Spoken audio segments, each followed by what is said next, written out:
अकरम ने पूछा।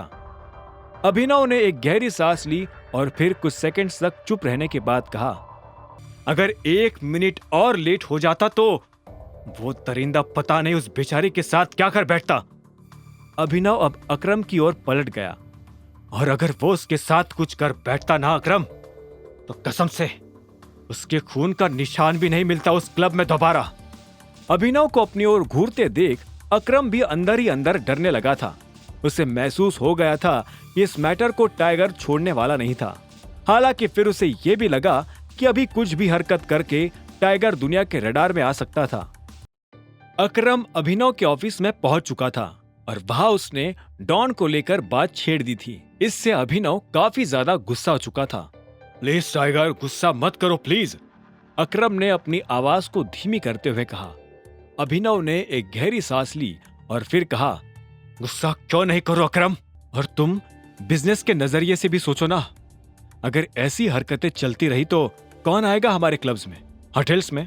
हाँ, उस साले को ऐसी पनिशमेंट मिलनी चाहिए ना कि टाइगर ग्रुप का एक भी मेंबर आगे से दादागिरी करने की हिम्मत ना करे।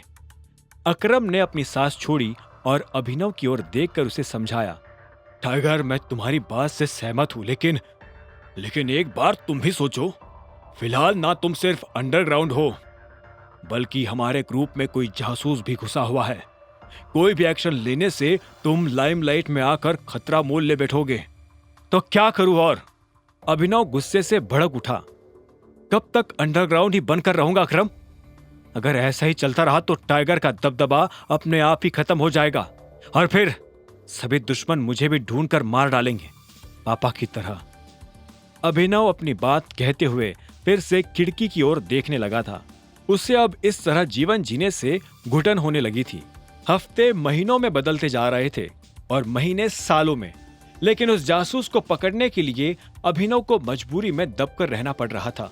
इसी बात से उसे और भी ज्यादा तकलीफ हुई जा रही थी। उसके अंदर की आग को अब अकरम भी महसूस कर पा रहा था। वो अपनी चेयर से खड़ा हुआ और अभिनव के पास आकर उसके कंधे पर हाथ रख के धीरे से बोला, टाइगर। अभिनव उसकी ओर पलटा भी नहीं और खींचते हुए बोल पड़ा, पिछले 18 साल मैंने जिंदगी कीड़े मकोड़ों की तरह निकाली है। कुछ साधन सहारा नहीं था, फिर भी मेहनत करके बेस्ट स्कूल में गया, कॉलेज में गया, लेकिन वहां भी लोगों ने मुझे नकार दिया। क्यों? क्योंकि उनके हिसाब से डिलीवरी का काम करके खुद का खर्चा निकालने पर मुझे शर्म आनी चाहिए थी। शर्म। अभिनव अकरम की ओर पलट गया। और अब जब मुझे मौका मिला है मेरी खोई हुई पहचान वापस लेने का, तो फिर क्यों मुझे ये अंडरग्राउंड गरीब फटीचर होने का नाटक करना पड़ रहा है? अभिनव के चेहरे पर फ्रस्ट्रेशन देखकर अकरम ने गहरी सांस ली और अपना सिर हिलाते हुए धीरे से कहा, मेरे पास वैसे ये कहने की ताकत नहीं है, लेकिन फिर भी कहना चाहता हूं। तुम गलत सोच रहे हो टाइगर। माना तुम्हें अभिनव बनकर रहना पड़ रहा है, लेकिन इसका मतलब यह नहीं कि तुम्हारे पास टाइगर की कोई पावर नहीं है। मोंटी ने तुम्हें सारी प्रॉपर्टीज लौटा दी है। तुम्हारे सिर्फ एक फोन पर पूरा ग्रुप अलट पलट हो सकता है। तुम ये भी तो सोचो। अकरम की बात सुनकर अभिनव खिड़की की ओर पलट गया। पर उससे भी क्या ही होगा अकरम? मैं तब भी अपने इस 2 जिंदगी जीने के खेल से बाहर नहीं आ पाऊंगा। मेरा आधा वक्त तो अपनी पहचान छिपाकर रखने में ही निकल जाता है। देखो, अभी के लिए यही बेस्ट ऑप्शन है कि तुम अभिनव बनकर रहो, अकरम ने थोड़ा निराश होकर कहा। भले ही वो डॉन जान गया हो तुम्हारी पहचान, पर मैं उसका मुंह बंद कर दूंगा। बाकी तुम टेंशन मत लो, जल्दी वो जासूस भी मिल जाएगा। पता नहीं ये जल्द आखिर कितना समय और लेगा। अभिनव ने धीरे से बड़बड़ाया।